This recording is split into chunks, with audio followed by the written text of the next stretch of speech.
Hello friends, welcome back to Pragati Mantra classes. My name is Shivangi Agarwal. So students, जैसे कि previous classes में हम लोगों ने अपना चैप्टर स्टार्ट किया था जिसका नाम था स्टैटिस्टिक्स यानी कि सांख्यिकी, जिसमें हम लोगों ने उसके इंट्रोडक्शन को देखा यानी कि सांख्यिकी क्या होता है, क्यों यूज़ किया जाता है, उसके इंपॉर्टेंस, इन सब चीज़ों को समझा। और उसके बाद हमने समझा कि आखिर हम इसको किस तरीके से निरूपित कर सकते हैं, यानी कि हम कैसे कैसे इस डेटा को रिप्रेजेंट कर सकते हैं। जैसे कि हमने देखा histogram, bar graph, frequency, polygon. तो आज हम इसके बाद बात करने वाले हैं तीन बहुत इंपॉर्टेंट टॉपिक की, जिसका नाम है माध्य, माध्यिका और बहुलक, mean, median, mode. Very very important, super duper important. कैसे? जब तक आप टीचिंग करोगे, ठीक है, या फिर टीचिंग भी ना करो, बहुत सारे प्रोफेशंस में, ना केवल टीचिंग में बल्कि बहुत सारे प्रोफेशंस में आप मीन, मीडियन, मोड को यूज करते हो। ठीक है। और सबसे इंपॉर्टेंट बात, ये एक ऐसा टॉपिक है जो कि आपके यूपी टेट, सी टेट या जितने भी आपके, मैं कहूँ, टीचिंग के कॉम्पिटिटिव एग्जाम्स होते हैं उसमें पूछा जाता है। तो बिल्कुल ध्यान से हम इसको समझेंगे। तो सबसे पहले तो इसके बारे में जो एक बात जाननी आपको बहुत जरूरी है वो है कि ये जो तीनों हमारे पैरामीटर्स होते हैं, ये कैसी होती है इनकी टेंडेंसी? इनकी होती है सेंट्रल टेंडेंसी। सेंट्रल टेंडेंसी इनकी होती है, यानी कि कैसे होते हैं ये? केंद्रीय प्रवृत्ति के वाले, केंद्रीय प्रवृत्ति के होते हैं ये। अब इसका, इस बात का क्या मतलब है केंद्रीय प्रवृत्ति का?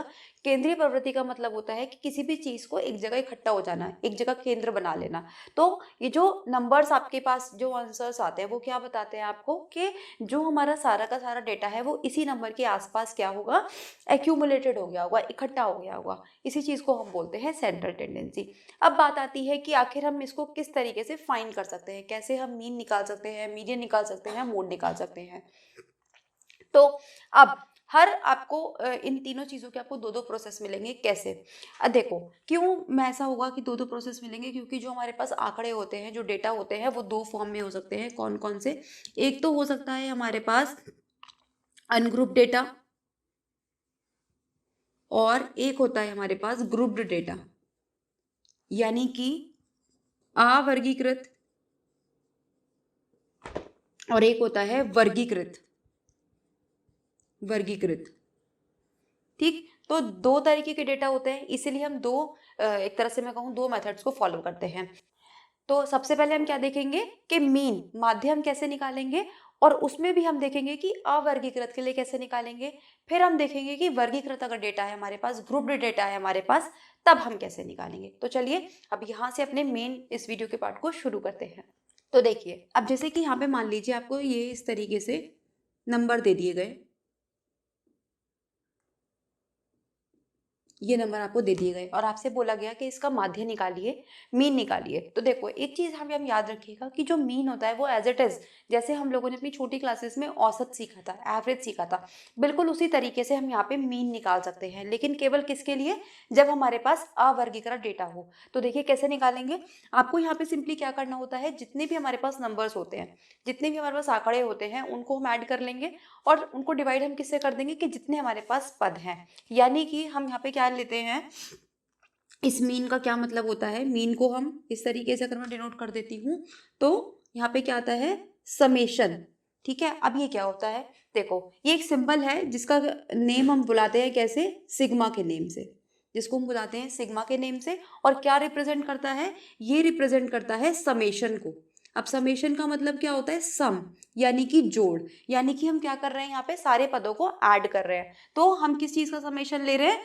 टर्म्स का, टर्म्स का। ठीक है। और नीचे हम इसको किससे डिवाइड कर देंगे? टोटल नंबर ऑफ टर्म से हम इसको डिवाइड कर देंगे। टोटल नंबर ऑफ टर्म से हम इसको डिवाइड कर देंगे। तो देखो, जब मैं इन सारे डेटा को ऐड करूंगी तो कितना मिलेगा मुझे? 2+3 5, 5+1 6, 6+4 14, सॉरी 6+4 10, 10+2 12, 12+2 17, 17+6, ये हो गया आपके पास 23। 23 हमारे पास आ गया यहाँ पे सम।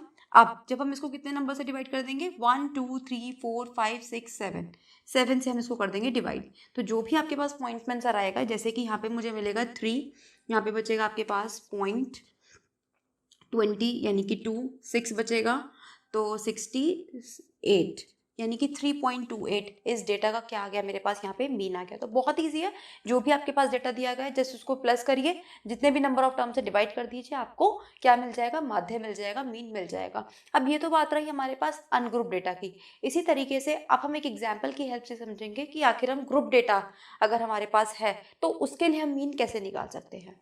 तो आइए स्टूडेंट्स, अब हम चलते हैं वर्गीकृत आंकड़ों की तरफ। अब इसमें भी आपके पास यहाँ पे दो विधियां हो सकती हैं। एक होती है हमारे पास लंबी विधि यानी कि लॉन्ग मेथड, और एक होता है हमारे पास शॉर्ट मेथड। तो सबसे पहले हम लोग देखेंगे, इसी सेम क्वेश्चन के लिए मैं आपको बताने वाली हूँ लॉन्ग मेथड भी, और इसी सेम क्वेश्चन के लिए हम डिस्कस करेंगे शॉर्ट मेथड भी, ताकि आपको दोनों में डिफरेंस समझ में आ सके। ठीक है, और आपको ये भी समझ में आएगा कि कहाँ पे हमें कब कौन सा मेथड यूज करना है। तो चलिए शुरू करते हैं। अब इस मेथड से अपने क्वेश्चन को सॉल्व करने के लिए हमें यहाँ पे दो कॉलम्स खुद से और बनाने पड़ेंगे।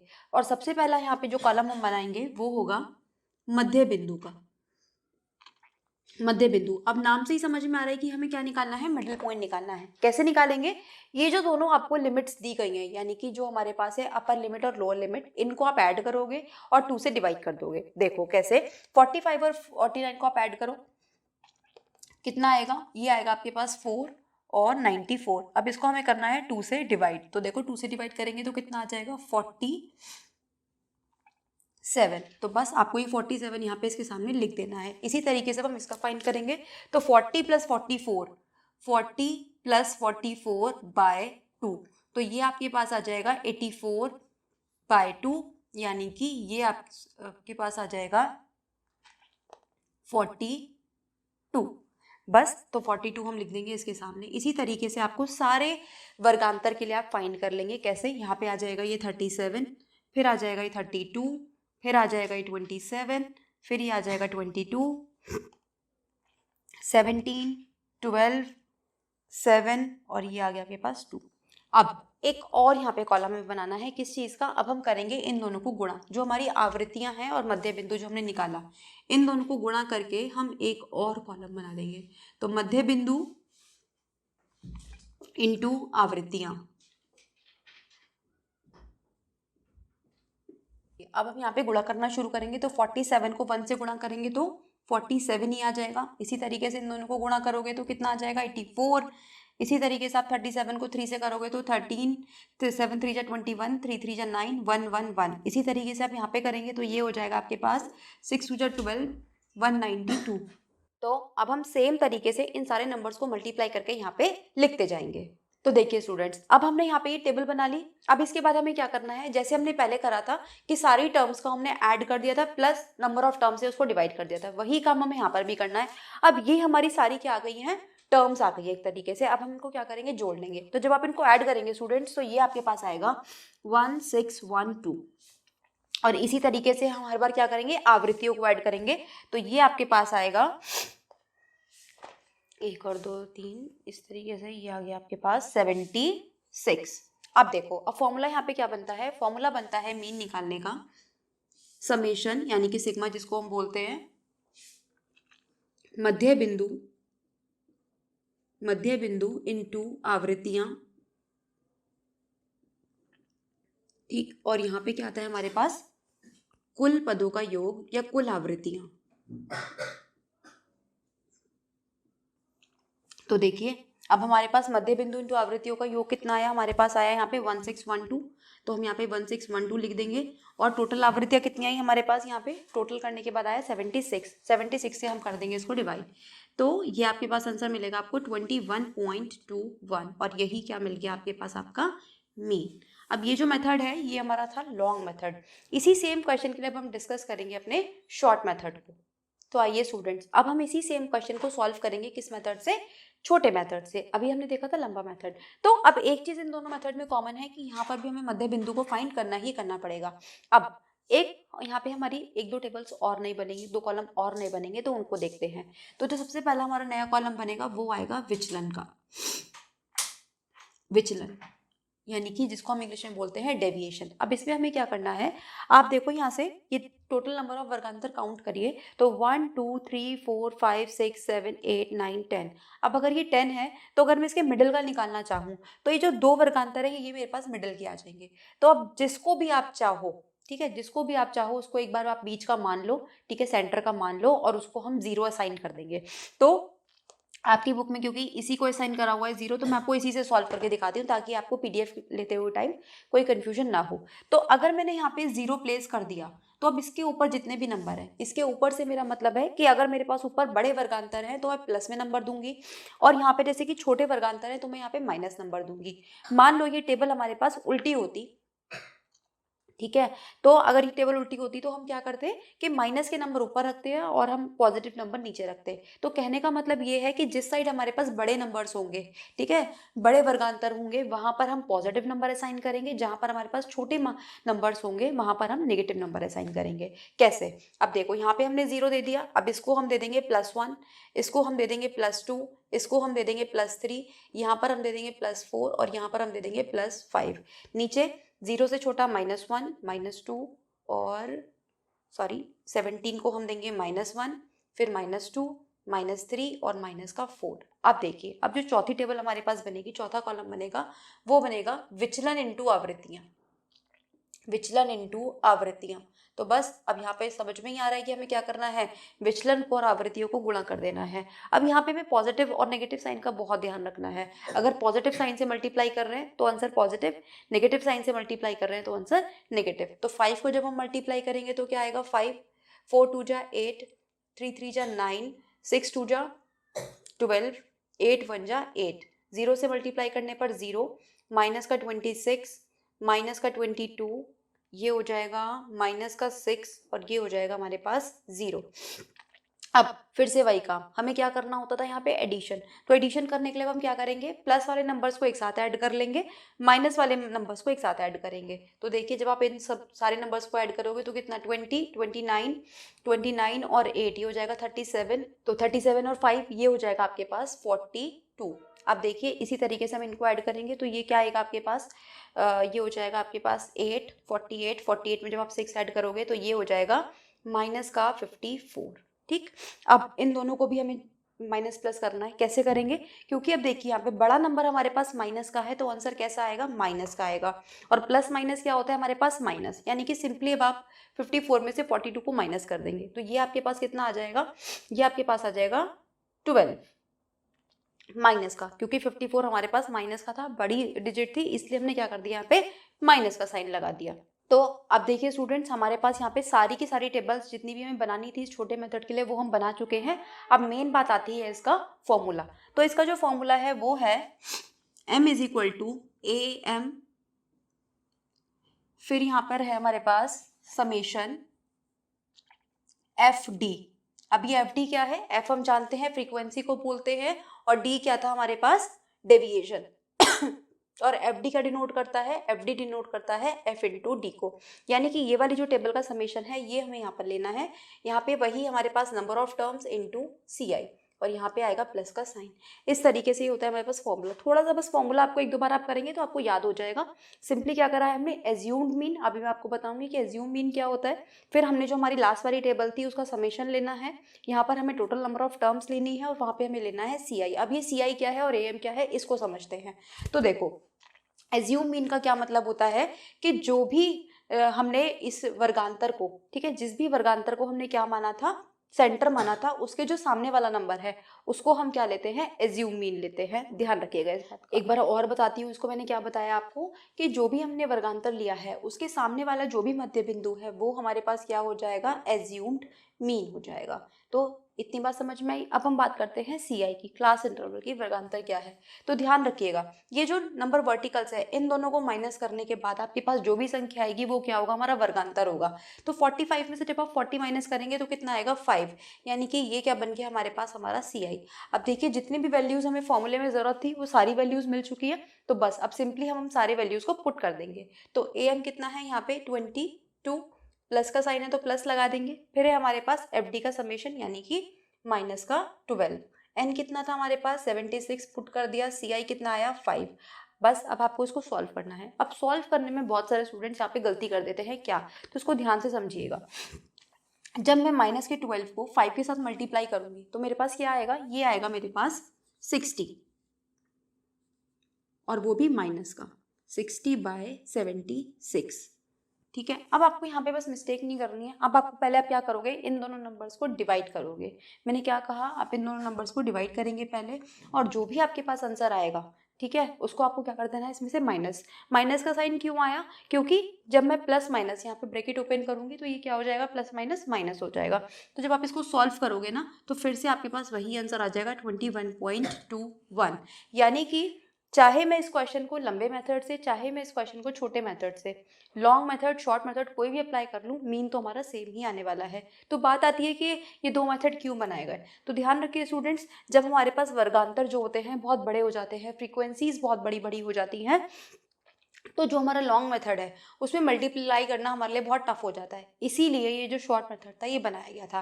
तो अब आपके पास एग्जाम में इस तरीके से क्वेश्चन नहीं आता कभी भी कि लॉन्ग मेथड से करिए, शॉर्ट मेथड से करिए। तो जो भी मेथड आपको अच्छा लगा हो आप उस मेथड से इस क्वेश्चन को कर सकते हैं। तो यहाँ तक हमने क्या समझा, मीन निकालने का तरीका, माध्य निकालने का तरीका।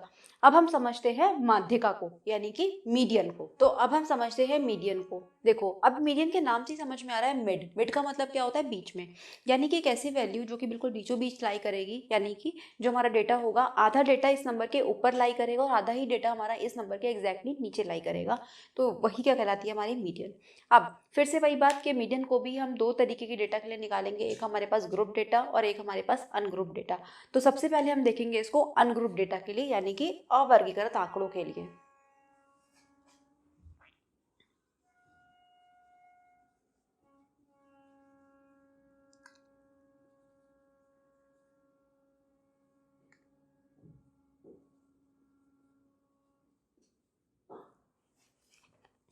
अब देखिए स्टूडेंट्स, यहाँ पे अवर्गीकृत के लिए भी हमारे पास दो टाइप के केसेस बनते हैं। एक हमारे पास बनता है कि जब हमारे पास पद जो है वो एक सम संख्या हो, और जब हमारे पास जो पद है वो एक विषम संख्या हो। यानी कि हमारे पास जो पद है, मान लो कि अगर 7 पद है तो वो कैसे हो गए, विषम हो गए, ठीक है। और अगर मान लो हमारे पास 8 हैं तो वो कैसे हो गए, सम हो गए। तो दोनों ही केसेस में हम अलग अलग तरीके से निकालते हैं। तो मैं दोनों को ही आपको एग्जाम्पल लेके यहाँ पे समझाती हूँ। तो फॉर एग्जाम्पल अभी हमने क्या कर लिया, 2 3 1 6 8 5 4 3, इस तरीके से मैंने कुछ नंबर्स को लिख लिया, ठीक है। और अब ये इन नंबर्स का मुझे क्या निकालना है, मीडियन निकालना है, यानी कि माध्यिका निकालनी है।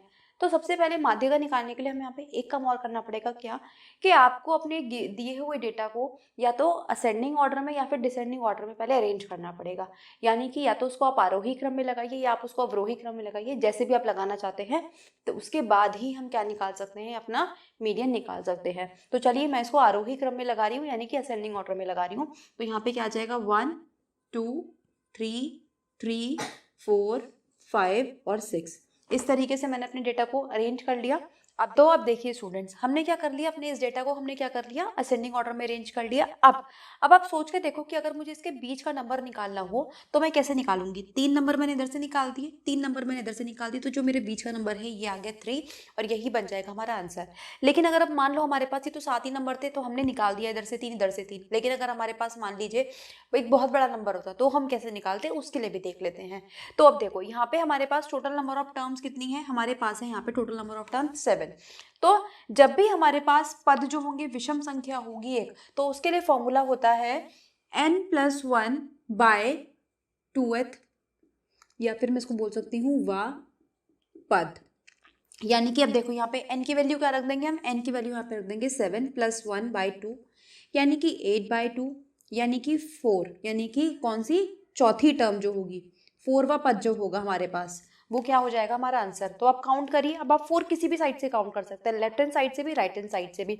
तो 1 2 3 4, 3 आंसर, 1 2 3 4 3 आंसर। तो यानी कि जो हमारे पास मीडियन आया निकल के, माध्यिका आई निकल के, वो क्या आ गई, ये आ गई हमारे पास 3। अब ये तो केस रहा हमारे पास कि जब हमारे पास जो नंबर ऑफ टर्म्स हैं वो विषम है, ऑड है। लेकिन अगर आप मान लीजिए एक नंबर हमें और दे दिया गया होता, मान लो कि हमने यहाँ पे एक नंबर और ऐड कर दिया 9, ठीक है। तो अब कितने नंबर ऑफ टर्म्स हो गए हमारे पास, टोटल नंबर ऑफ टर्म्स हो गए हमारे पास यहाँ पे 8, ठीक। अब देखो हमने इस 9 को यहाँ पे लिख लिया। तो अब देखो क्या होने वाला है इसके बाद। अब अगर मैं यहाँ से बीच का नंबर निकालना चाहूँ तो मेरे पास यहाँ से बीच के 2 नंबर आएंगे। देखो 3 इधर से निकाल दिए मैंने, 3 इधर से निकाल दिए, तो बीच में मेरे पास 2 नंबर बच गए। अब 2 नंबर तो मेरे मीडियन नहीं हो सकते ना, मुझे तो एक नंबर चाहिए। तो मैं कैसे निकालूंगी। अब इसके लिए सूत्र क्या होता है उसका हम ध्यान रखेंगे। तो इसके लिए सूत्र होता है हमारे पास n/2 प्लस n/2 प्लस 1, इस तरीके से। वाह वाह, अब ये वाह वाह क्या है अभी पता चल जाएगा आपको, यानी कि कौन से नंबर की टर्म है वो पता चलेगा। तो अब 8/2, क्योंकि हमारे पास नंबर ऑफ टर्म्स कितनी है यहाँ पे 8 है, तो हम यहाँ पे लिखेंगे 8/2 यहाँ पे लिखेंगे +8/2 +1 और यहाँ पे आ जाएगा 2। अब कैसे सॉल्व करना है, स्टेप बाय स्टेप देखिए। 8/2 को सबसे पहले हम सॉल्व करेंगे तो ये हमारे पास आ जाएगा 4, यानी कि चौथी टर्म। अब 8/2 4, 4 + 1 कितना हो जाएगा 5, यानी कि पांचवी टर्म, पांचवा पद बाय 2। अब चौथा पद कौन सा है हमारे पास 3, तो हम 3 को यहाँ पे रख देंगे। पांचवा पद कौन सा है हमारे पास 4, तो हम 4 को यहाँ पे रख देंगे, बाय 2 कर देंगे, यानी कि 7/2, यानी कि जो आंसर है वो आ जाएगा 3.5। अब ये तो था हमारे पास बिल्कुल जो हम फॉर्मूला अप्लाई करते हैं वो मेथड, लेकिन अगर आपको डायरेक्ट निकालना होता तो आप कैसे करते? बिल्कुल यही काम करिए। 3 नंबर इधर से निकाल दिए, 3 नंबर इधर से निकाल दिए, 2 नंबर हमारे पास बीच के बच गए, दोनों नंबर्स को ऐड करिए। 3 + 4 कितना होगा 2, 7 7 को जब आप 2 से डिवाइड करोगे तो आंसर आ जाएगा 3.5। तो चाहे तो आप पूरे फॉर्मूले से निकाल लो, चाहे आप इस तरीके से लिख के भी निकाल लो, लेकिन मीडियन में हमें एक चीज़ ध्यान रखनी है कि जो हमारे पास डेटा दिया गया है, आंकड़े दिए गए हैं, सबसे पहले उसको आपको असेंडिंग या फिर डिसेंडिंग ऑर्डर में, यानी कि आरोही या फिर अवरोही क्रम में व्यवस्थित करना ही करना होगा। अब ये तो रही हमारे पास अनग्रुप डेटा की बात। अगर हमारे पास ग्रुप डेटा होता, यानी कि फिर से वही टेबल्स होती, तो हम कैसे सॉल्व करते उसको देखते हैं। तो आइए स्टूडेंट्स, अब हम बात करते हैं मीडियन के बारे में ग्रुप डेटा के लिए। तो वही क्वेश्चन जो कि हमने प्रीवियस में लिया था मीन निकालने के लिए, वही क्वेश्चन सेम टू सेम यहाँ पे लिया गया है। तो देखो अब हमें यहाँ पे क्या करना है, कुछ नई टेबल्स बनानी होंगी। जैसे कि अगर आपको ध्यान हो तो फ्रीक्वेंसी पॉलीगन के टाइम पे हमने एक टेबल बनाई थी जिसका नाम था संचयी आवृत्तियां, यानी कि क्यूमुलेटिव फ्रीक्वेंसी। वही चीज हमें यहाँ पर भी बनानी है। अब जैसे कि मैंने आपको उस टाइम पर बताया था कि जहाँ पर हमारी लोअर लिमिट होती है, लोअर वैल्यूज होती हैं, वहां से हम इस टेबल को बनाना स्टार्ट करते हैं। तो चलिए यहाँ से सबसे पहले शुरू करते हैं अपनी CF बनाना, यानी कि जिसको हम बोलते हैं संचयी आवृत्तियां।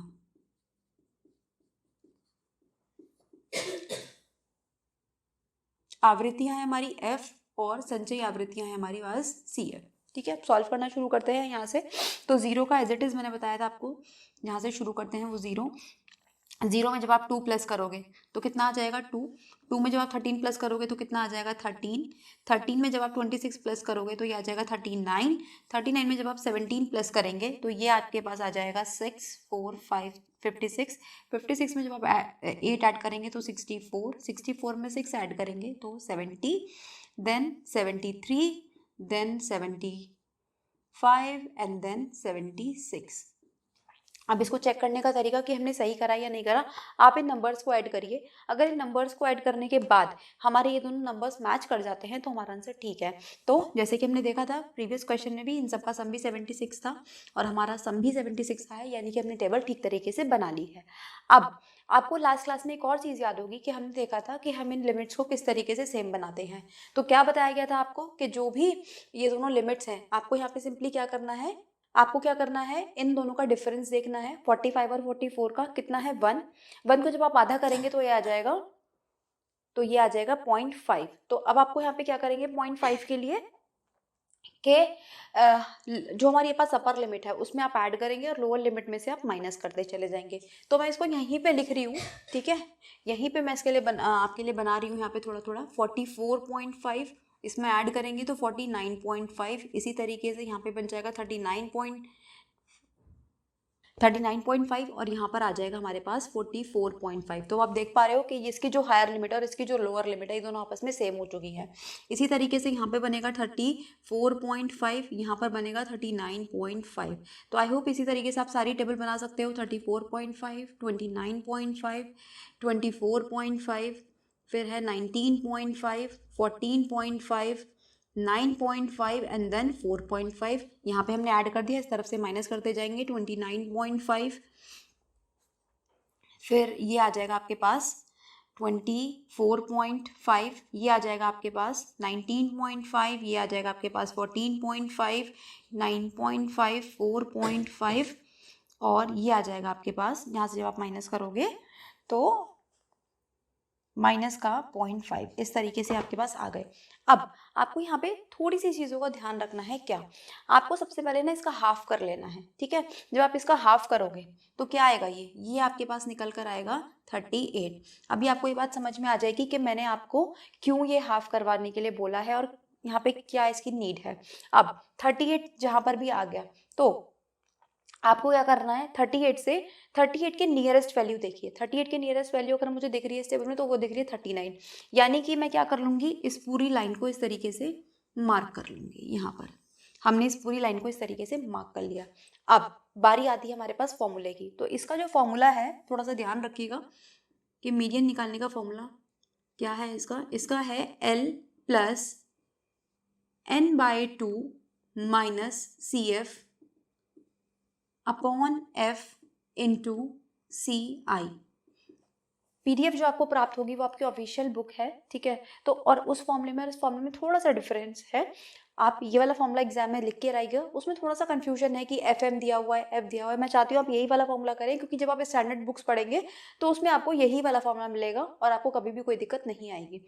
तो अब देखिए हमें क्या करना है, जस्ट सिंपली हमें वैल्यू पुट करनी है। कैसे? इस L का मतलब क्या है, इस L का मतलब है लोअर लिमिट। किसकी लोअर लिमिट? जो हमने ये सर्कल किया है। तो इसकी लोअर लिमिट कितनी है? 14.5 जो हमने अभी अभी निकाली है। तो यहाँ पे एक एक करके वैल्यू पुट करेंगे। n/2, n क्या बताया था मैंने आपको? Total number of terms. Total number of terms कितनी है हमारे पास?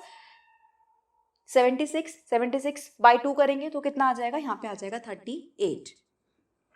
अब देखिए जो आपको मेन चीज यहाँ पे याद रखनी है वो क्या, CF आपको कौन सा लेना होता है? CF आपको लेना होता है जो हमने टेबल मार्क करी है, जो हमने पूरा का पूरा रो मार्क करी है उसके जस्ट नीचे वाली। यानी कि हम यहाँ पे क्या लेने वाले हैं? हम लेने वाले हैं यहाँ पे 13। और फ्रीक्वेंसी क्या रहेगी? जो हमने मार्क करी है यानी कि 26। अब CI हमने देखा था, CI क्या होता है हमारे पास? Class interval. तो यानी कि जब आप इन दोनों को माइनस करोगे, चाहे इन दोनों को कर लो चाहे इन दोनों को कर लो, 5 ही डिफरेंस आने वाला है। यानी कि जो CI है वो है हमारे पास 5 और यहाँ पे है प्लस का साइन। अब बस सॉल्व करने में आपको मिस्टेक नहीं करनी है। 38 में से जब 13 जाएगा तो क्या बचेगा? ये आपके पास बचेगा 5। 25/26 इंटू 5। अब देखिए स्टूडेंट्स, अब यहाँ से आपको एक एक स्टेप ध्यान से करना है। पहले हम करेंगे इसमें मल्टीप्लाई। तो जब आप मल्टीप्लाई करोगे 25 की 5 के साथ तो ये आपको मिलेगा 125। 125 को हम सबसे पहले क्या करेंगे? 26 से डिवाइड करेंगे। उसके बाद हमारा जो भी आंसर आएगा डिवाइड करने के बाद उसको हम कर देंगे 14.5 में ऐड। और इसके बाद जो आपको आंसर मिलने वाला है वो होगा हमारे पास 19.31। बस यहाँ पे मिस्टेक ये मत करिएगा कि पहले आप ऐड कर दें, नहीं, सबसे पहले आपको क्या करना है? डिवाइड करना है। यहाँ पे डिवाइड करेंगे इन दोनों टर्म्स को। डिवाइड करने के बाद जो भी आंसर आएगा उसको हम 14.5 में ऐड करेंगे। इन चीज़ों का ध्यान रखना है और ये निकल गया आपके पास मीडियन। देखो स्टूडेंट्स, आई नो कि जो नॉन मैथ्स वाले स्टूडेंट्स हैं उनके लिए थोड़ा सा ये लेंदी हो सकता है, लेकिन बहुत ईजी है। अगर आप स्टेप बाय स्टेप हर एक चीज़ को फॉलो करते जाएंगे तो ये बहुत ईजी है, इसमें कोई भी टफ वाली चीज़ नहीं है। बस हर एक स्टेप को ध्यान रखना है कि पहले हमें क्या करना है, अगर हमारे पास ये लिमिट सेम नहीं है, लिमिट सेम बनानी है। और क्या करना है? मेन संचयी आवृत्तियां निकालनी है, CF निकालना है। CF निकालने के बाद आपको फॉर्मूला अच्छे से याद होना चाहिए। फॉर्मूले में ये पता होना चाहिए हमें कब कहाँ पे क्या रखना है। तो सबसे पहले आप यहाँ पे क्या रखेंगे? n/2 को आप सॉल्व कर लेंगे अलग से, क्योंकि इसे सॉल्व करने के बाद आपको ये पता चल जाएगा कि हमें कौन सी रो को, ठीक है, मार्क करना है। अगर आपकी रो मार्क हो गई तो बस सारी वैल्यूज आपको एक बार में ही मिल जाएंगी। तो आई होप ये जो मीडियन का कॉन्सेप्ट है आपको यहाँ तक क्लियर है। अब हम चलते हैं मोड यानी कि बहुलक की तरफ। अब हम चलते हैं अपने तीसरे टॉपिक यानी कि मोड यानी कि बहुलक की तरफ। अब देखो, बहुलक के नाम से ही एक चीज समझ में आ रही है कि यानी कि जो बहुत बार आ जाए वही होता है बहुलक। फिर से वही हम क्या करेंगे? ग्रुप डेटा अनग्रुप डेटा के लिए दो बार देखेंगे। तो सबसे पहले हम बात कर लेते हैं अनग्रुप यानी कि अवर्गीकृत आंकड़ों के लिए। तो मान लीजिए आपको कोई भी डेटा दे दिया गया 2 1 3 3 4 5 4 6 8 4 3 9 इस तरीके से एक बार 4 ये दे दिया गया। तो सिंपली जैसे हमने मीडियन में काम करा था कि हमने अपने डेटा को आरोही या फिर अवरोही क्रम में लगा लिया था, उसी तरीके से अपने डेटा को अरेंज कर लीजिए। नहीं भी करेंगे तो भी चलेगा। कैसे? बस आपको यहाँ पे क्या करना है, ऐसा एक नंबर देखना है जो कि सबसे ज्यादा बार रिपीट हो रहा हो। तो देखो, अगर मैं ध्यान से देखूं तो 2 एक ही बार है, 1 एक ही बार है, 3 की बात कर लेते हैं तो 3 3 3 3 हमारे पास हो गया 3 बार। 4 की बात कर लेते हैं तो 4 4 4 4 मुझे 4 यहाँ पे सबसे ज्यादा बार दिखाई दे रहा है, यानी कि जो हमारे पास मोड हो जाएगा, बहुलक हो जाएगा, वो क्या हो गया? 4। यानी कि ऐसा नंबर जिसकी आवृत्ति सबसे ज्यादा हो, जो बहुत बार आए, उसी को क्या बोला जाता है? बहुलक। तो ये तो सिंपली केस था हमारा किसके लिए? अवर्गीकृत आंकड़ों के लिए। ठीक है, अब हम देख लेते हैं वर्गीकृत आंकड़ों के लिए। देखिए स्टूडेंट्स, अब हम बात कर लेते हैं किसके लिए? ग्रुप डेटा के लिए, कि हम बहुलक कैसे निकालेंगे। तो सिंपली जस्ट इसका आपको फॉर्मूला ध्यान रखना है और आप इस क्वेश्चन को आराम से कर पाएंगे। तो मोड बराबर होता है हमारे पास L plus FA F A plus F B into C I. अब एल हमें पता है, एल क्या है, लोअर लिमिट। एफ ए क्या है, एफ ए यहाँ पे है स्टूडेंट्स है जो हमारे पास ये आवृत्तियां दी गई हैं, इसमें आपको सबसे पहले क्या करना है, सबसे बड़ा नंबर चूज करना है। तो सबसे बड़ा नंबर क्या है हमारे पास, 26। अब एफ ए क्या है, एफ ए होता है जस्ट इसके ऊपर वाला नंबर, और एफ बी क्या होता है, जस्ट इसके नीचे वाला नंबर। तो देखिए अब हमें एफ ए मिल गया, एफ बी मिल गया, सी आई हमें पता है कैसे निकालते हैं हम, इन दोनों को माइनस करके, तो ये कितना आ जाएगा, 5 आ जाएगा। अब इसके ही जस्ट सामने वाला जो हमने बहुलक लिया है, इसी के जस्ट सामने वाले नंबर को हम ऐसे मार्क कर लेंगे। दूसरा काम हमें यहाँ पे क्या ध्यान रखना है, फिर से वही कि हमें इन सारी लिमिट्स को सेम बनाना है। तो आई होप अब आपको लिमिट्स को सेम बनाने में कोई दिक्कत नहीं होगी। सिंपली लोअर लिमिट में से हम 0.5 माइनस करते चले जाएंगे और अपर लिमिट में से हम 0.5 प्लस करते चले जाएंगे। इस तरीके से आप आराम से यहाँ पे इस टेबल को बना सकते हैं। तो अगर मैं इसकी बात करूँ, जब मैं इसमें से 0.5 माइनस कर दूंगी तो ये मेरे पास आ जाएगा 14.5। जस्ट अब आपके पास एल भी पता है, एफ ए पता है, एफ बी पता है, सी आई भी पता है, तो बस अब हम सारी चीज़ों को इसमें पुट करते चले जाएंगे। तो L कितना है यहाँ पे 14.5। अब एफ ए देखिए, एफ ए कितना है यहाँ पे 17, फिर से एफ ए कितना है 17 और ये हो गया 11 और ये आ गई हमारे पास 5। सॉल्व करना शुरू करते हैं। ये प्लस का साइन 14.5 प्लस 17, ये आ जाएगा आपके पास 828 इंटू 5। बस अब आप जब इसको सॉल्व कर लोगे तो ये आपके पास आ जाएगा 17.53, ये आपके पास आ जाएगा मोड। अब ये तो था हमारे पास एक तरीका जिसमें हम सिंपली केवल और केवल मोड को ही निकालेंगे और हमारा आंसर आ जाएगा। लेकिन इसके अलावा भी एक तरीका होता है मोड को निकालने के लिए क्या, वो एक तरह से हमारे पास रिलेशन भी होता है, बहुत इंपॉर्टेंट है। यूपी टेट के एग्जाम्स में कई बार पूछा जाता है कि मीन, मीडियन और मोड का रिलेशन। तो इस फॉर्मूले को तो एकदम सुपर डुपर स्टार मार्क करके लिख लीजिएगा कि मोड हमारे पास बराबर होता है 3 मीडियन माइनस 2 मीन। ठीक है, अब जैसे कि मैं इसी क्वेश्चन की बात कर लेती हूँ, अगर यहाँ पे तो हमने इसी क्वेश्चन के लिए मीडियन भी निकाला था, इस क्वेश्चन के लिए मीन भी निकाला था। तो जो हमारे पास मीडियन की वैल्यू आई थी वो आई थी 3 इंटू 19.3, यही आई थी, और मीन आया था हमारे पास 2 इंटू 21.21। अब जब आप इसको सॉल्व करेंगे ना, स्टिल आपका ये जो आंसर है आपको फिर से यही मिलेगा 17.53। तो अगर मान लीजिए कोई ऐसा क्वेश्चन आया है आपके पास जिसमें आपको मीन, मीडियन और मोड तीनों चीज़ें निकालनी है, तो उसमें आप क्या करेंगे, उस केस में मीन और मीडियन निकाल लेंगे और फिर आपको ये फॉर्मूला अप्लाई करने की कोई ज़रूरत नहीं है। सिंपली इस फॉर्मूले में वैल्यूज़ को रख के आप मोड निकाल सकते हैं। आई होप आपको यहाँ तक कोई दिक्कत नहीं होगी। मीन, मीडियन, मोड आपको समझ में आया होगा, अच्छा लगा होगा। तो अगर वीडियो को पसंद आया, अच्छी लगे तो वीडियो को लाइक करना ना भूलें, शेयर करना ना भूलें। चैनल पर नए हैं तो सब्सक्राइब कर दें, बेल आइकन को हिट कर दें ताकि आने वाले सारे नोटिफिकेशन आपको टाइम से मिलते रहे। इस क्लास का PDF प्राप्त करने के लिए आप हमारे टेलीग्राम चैनल से जुड़ सकते हैं, जिसका लिंक आपको डिस्क्रिप्शन बॉक्स में दे दिया गया है। अब आप हमें इंस्टा पर भी फॉलो कर सकते हैं, और अगर आपको अब हमारी किसी भी प्लेलिस्ट पर पहुंचना है तो डिस्क्रिप्शन में सारे लिंक आपको दे दिए गए हैं, हम डायरेक्टली वहां पर पहुंच सकते हैं। तो मिलते हैं नेक्स्ट क्लास में, तब तक पढ़ते रहिए। All the very best.